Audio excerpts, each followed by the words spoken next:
लाखिलांनाय कक्लाबारि समस्तिनि कैंडिडेट प्रमोद बर' आरो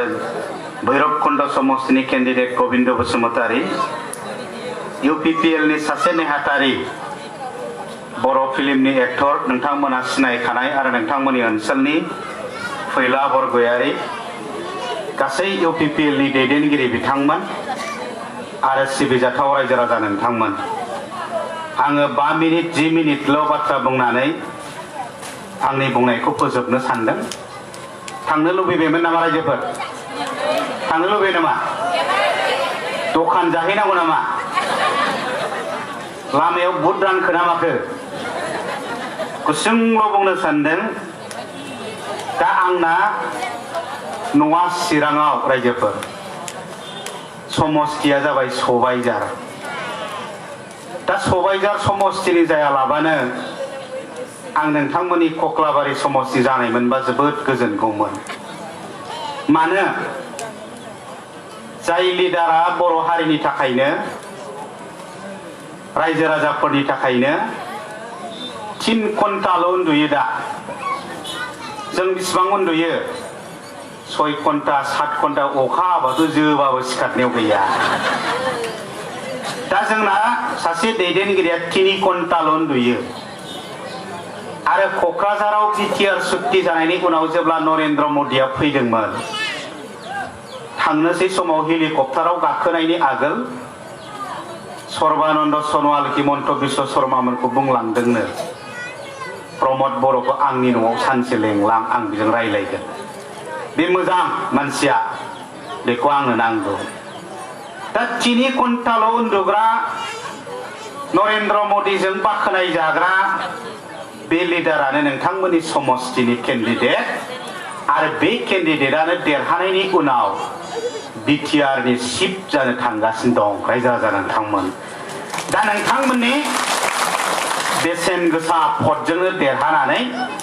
बिथाङा चिफ जाहैसिगोन। बेनिखायनो आंबो नोंथांमोननि कक्लाबारियाव भट होनो मोननायमोनबा गोजोनगौमोन। दा लुबैमालाय बहा मोननो? नोंथांमोना मालाय खाफाल गोनां। बेनिखायनो प्रमोद बर'नि थाखाय नोंथांमोना खेबसे आखाइ खबनांगौ।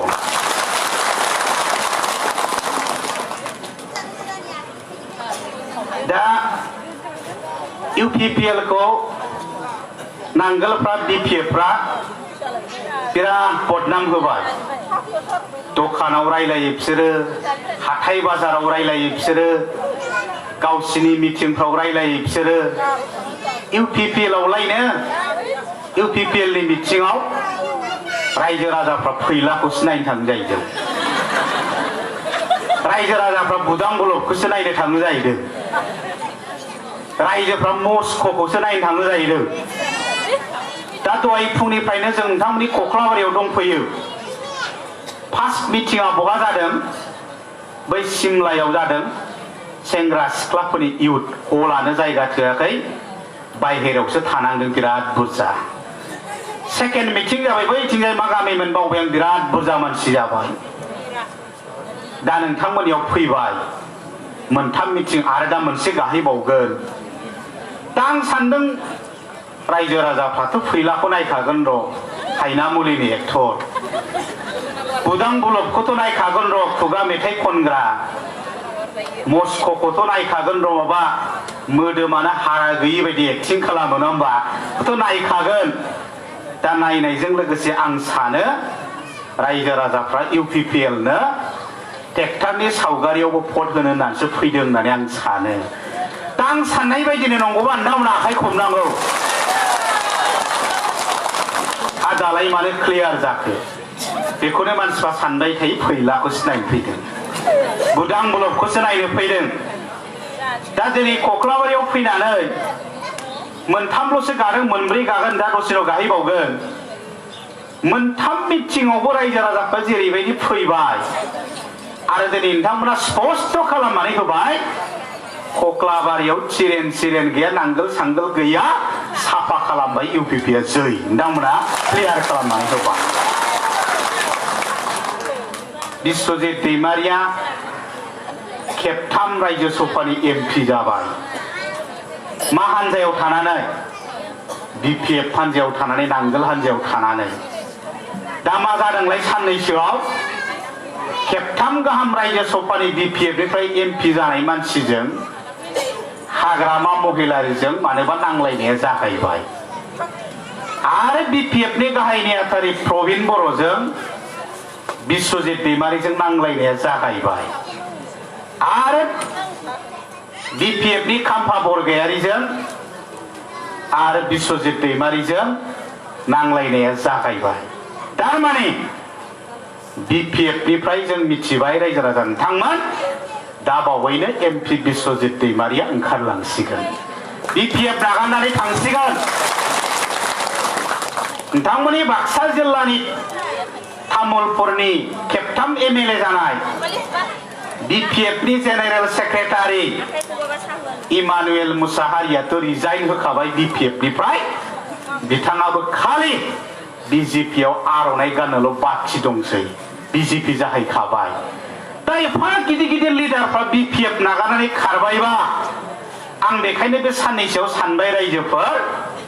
नांगोला बिपिएफआ दा पामसार जानाय मारुति जाबाय बे टायारा पामसार जाबाय दा पामसार जानाय मारुतिया खारनो हायोसै गब्रायबाय बे खारनो हाला दा बेनिखायनो बिपिएफ जों जेबो जाला जोब्बाय बिपिएफआ बिटिडिआबो बिटिआर जानोसैनो जानोसै नङा दिसपुरनिफ्राय मोनब्रै बिटिसिनि जिल्लाफोरनिसिम अर्डारानो सौफैबाय बे एलपि स्कुलाव एमइ स्कुलाव हाई स्कुलाव बबेबा अफिसाव साइनबोर्ड लिरदोंमोन ना बिटिएडि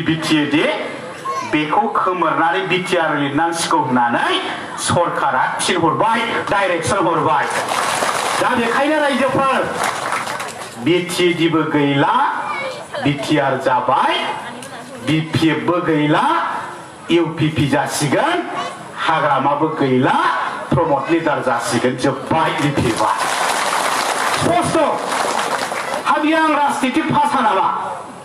पलिटिकेल डायलग नामा बे आंनि बियो दा बास्तब खोथा सानसुमायाबो जि बुंदोंमोन बिटिआरआव जेबो गैया प्रमोद बर'आ थगायबाय अनजालि दैमारियाबो बुंदोंमोन बिटिआरआव जेबो गैया प्रमोद बर'आ थगायबाय साफा सानै गोरों गोराफ्राबो बुंदोंमोन बिटिआरआव गैया जेबो गैया प्रमोद बर'आ थगायबाय दा बिराद बुंदोंमोन बिटिआरआव जेबो गैया दा नाथाय बिटिआरआव जेबो गैया होननाया एक सप्ता 10 दिनसो जाबाय बेबायदि बुंग्राफोरनि खुगाया दा सुथेनानै दोनजानाय बायदि स्रि जालायबाय अनजालि दैमारियाबो स्रि जालायबाय मानो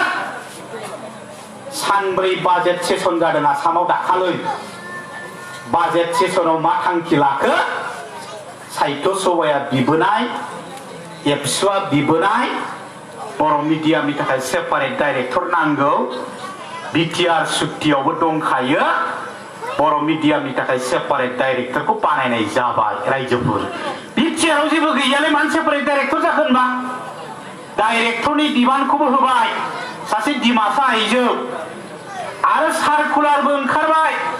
गाहायनि पस्ट गासिबो बर' मानसि नांजोबगौ साख्रिनि सार्कुलारबो होबाय होनबा मानो बिटिआरआव जेबो गैया बिटिआरआव मानो जेबो गैया बिटिआरआव गोदान बर' गामि सोसननो कमिसन दागोन कमिसनखौबो दाबाय जोंना एबसुनिफ्राय सासे मेम्बार जाबाय जयन्त बसुमतारी भाइस प्रेसिडेन्ट दिनै बेयाव फैनो गोनांमोन सानजाहा थांनायखाय फैया दाबाय बिटिएडिखौ दाननानै बिटिआर खालामबाय सुक्तिया जाफुंबाय खोलानि बर'फोरनि थाखाय बर' कसारि वेलफेयार काउन्सिल दागोन सेटेलाइट काउन्सिल आरो बर' रावा आसामनि लोगो सरकारि राव जासिगोन मैया ओंखारबाय बिटिआरआव जेसेबां भेन्सार स्कुल दं सरकारि जायै स्कुल दं बर' मिडियाम जा हारसा मिडियाम जा बेखौ सरकारि खालामजोबनो थाखाय कमिटि दानाय जाबाय आरो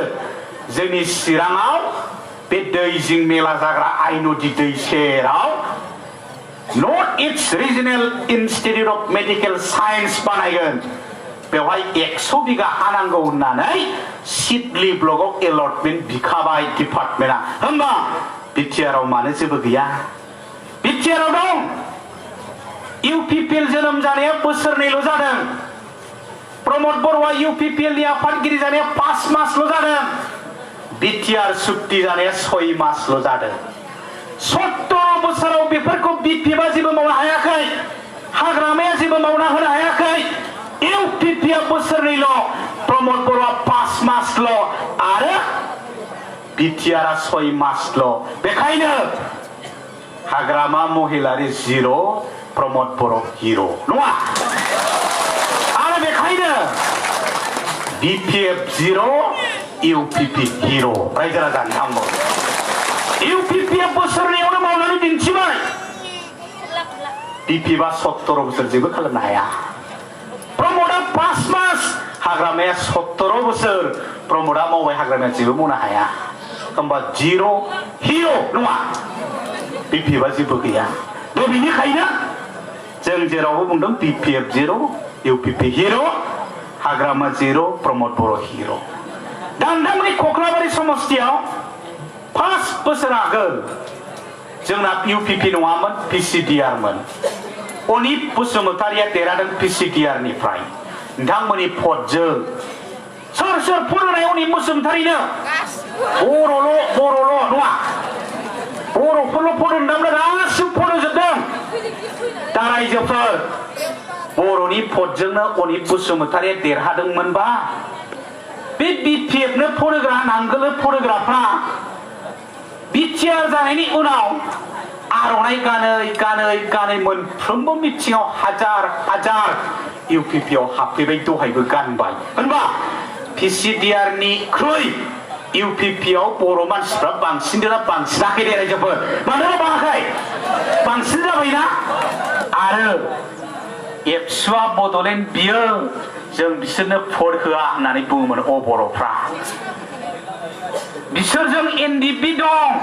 जों भट होआ बिसोर होननानै बुङोमोन बर'फ्रा रावबो भट होआमोन बिटिआर सुक्ति जानायनि उनाव जोंलाय मा गरम बर'फ्रालाय जोंनाथ' नांगोलफ्रा होनबावोसो मोनजाला गिदा मोनजा थाङालांसो होनबावो सोरबा दा बांगालफ्रा बिराद गरम इउपिपि आरो प्रमोद बर'खौल' मिथिखासै बाङालिफोर बिराद गरम राजबंशीफ्रा सिन्थायनो फैबाय आदिबासी फैबाय नाथ जगि फैबाय कलिताफोर फैबाय दा बर'फ्रा सासेबो होआमोन दाना लोब बर'फ्राबो नांगोलनिया फैदेरबाय बिराद गोख्रों जादोंना जायाखै दिनै इउपिपिआ दा होनबा दिनै भट जानानै गाबोन भटखौ सानोबा बर'आबो बारायबाय गुबुन हारियाबो होसिगोनबा प्रमोद बर' देरहानायनि जों बमा गावखौनो हाया कक्लाबारि समस्तियावलाय मानो भट होग्रायानो बांबायबा दा बेनिखायनो रायजो राजा नोंथांमोन जों जेननायनि बाथ्रा गैया देरहानाया जोंना स्पष्ट कक्लाबारिल' नङा बियो सालबारियावबो मुसलपुरावबो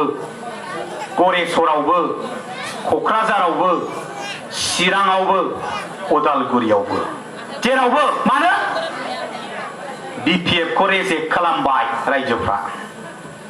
दा दाख्लै फैलाया खिन्थादों दा होनगोन ना होनला बावगोन सानदों आं रौतायाव मिटिंमोन बिपिएफनि हाग्रामाया गावबो थांदों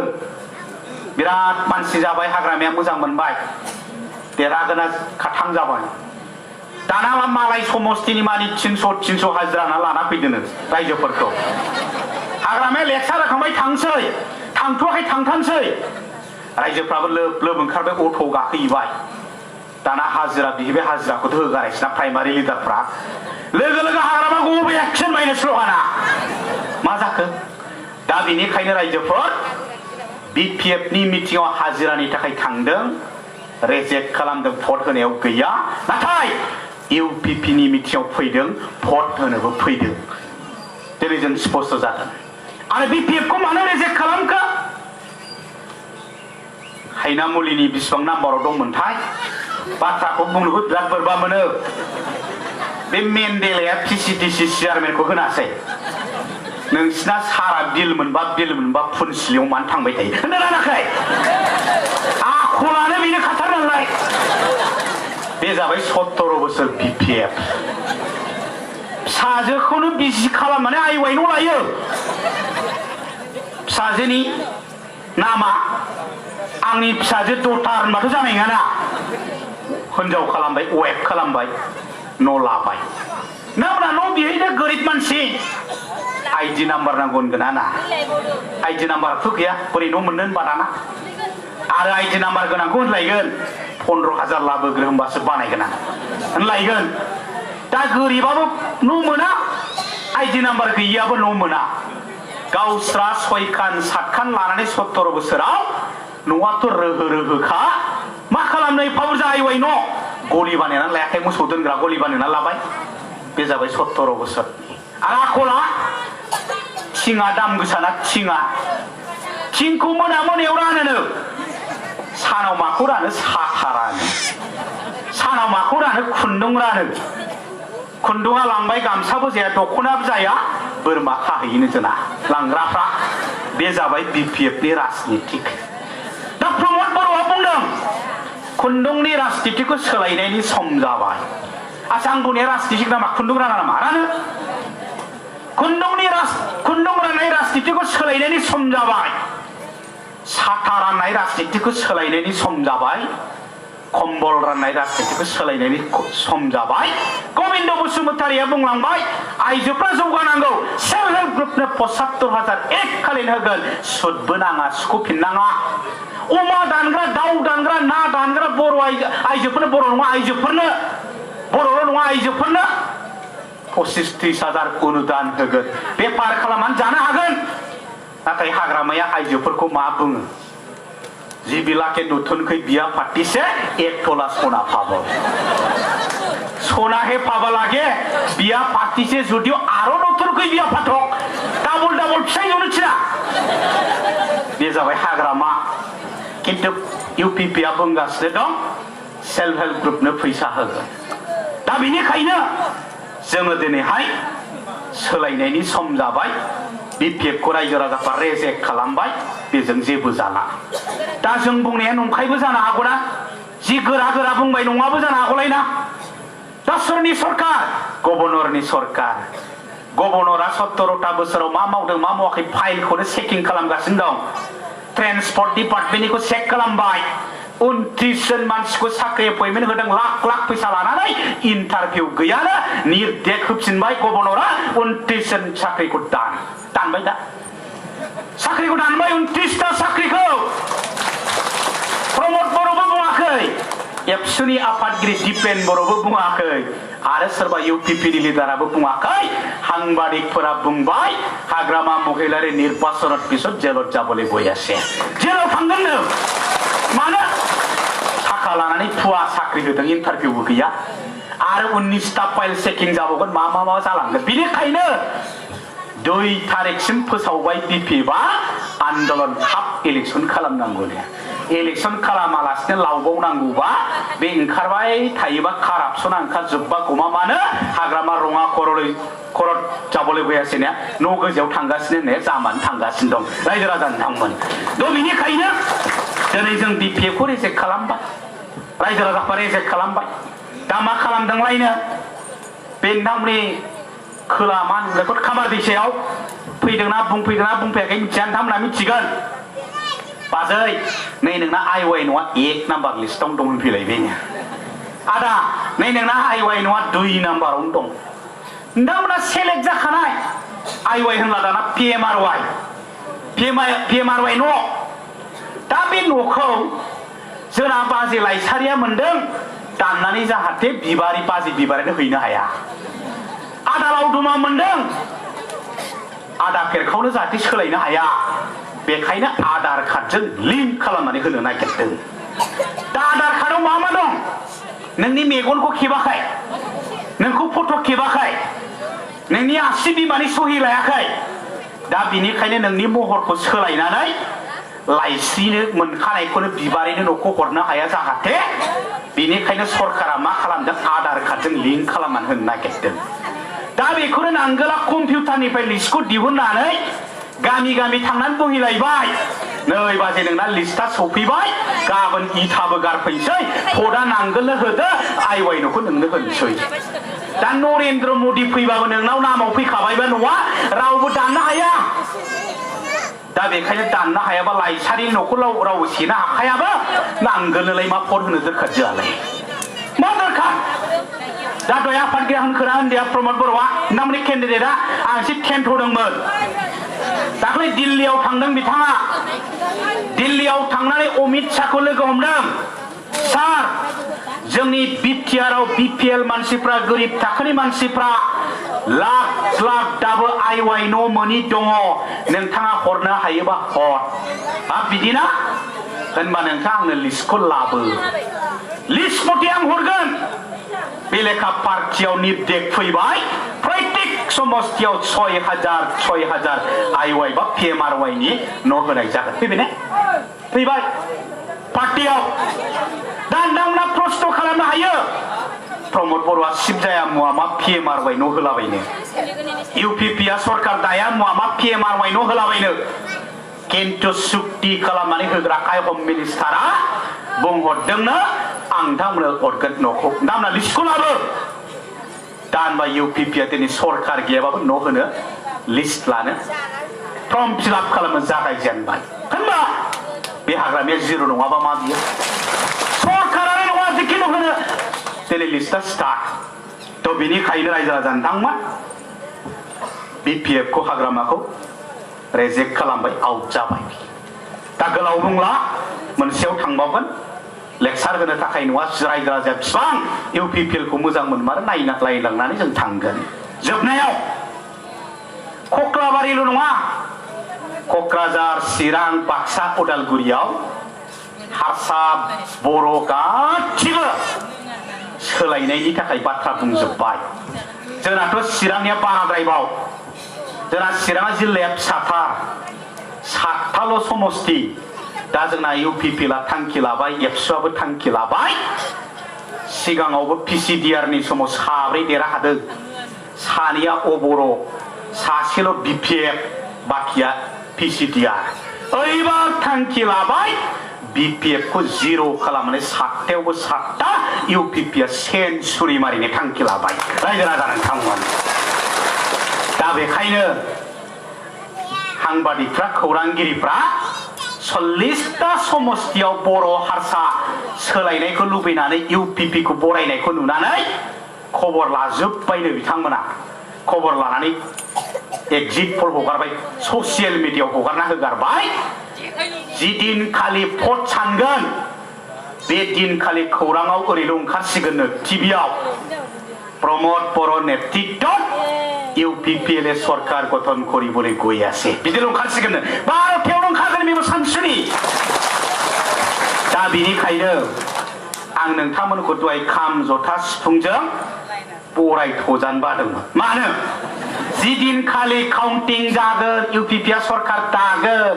नोंथांमोननि समस्तिनिफ्राय देरहालांनानै प्रमदआ सिफ जेब्ला जागोन खाम जथा सिफुं दामनानै हायला हुइला मोसानानै जों बरायगोन दिनैथ' काउन्टिं जाथ'वाखै नालाय जागोनसो दा नोंथांमोना बरायखाग्रोबाय अरजाला जि दिनखालि काउन्टिंजों आरोबाव इसे लासै लासै नङा गोम गोम मोसानानै जों रंजागोन दा काउन्टिंबो जाथ'वाखै इउपिपिएलआ सरकार दाखासिगोननि आखाइ खबनानै बरायग्रोनांगौ नोंथांमोना सरकार दागोननि आखाइ खबनाय फिसा जायाब्रा रायजोफोर एसे गिदिर जानांगौ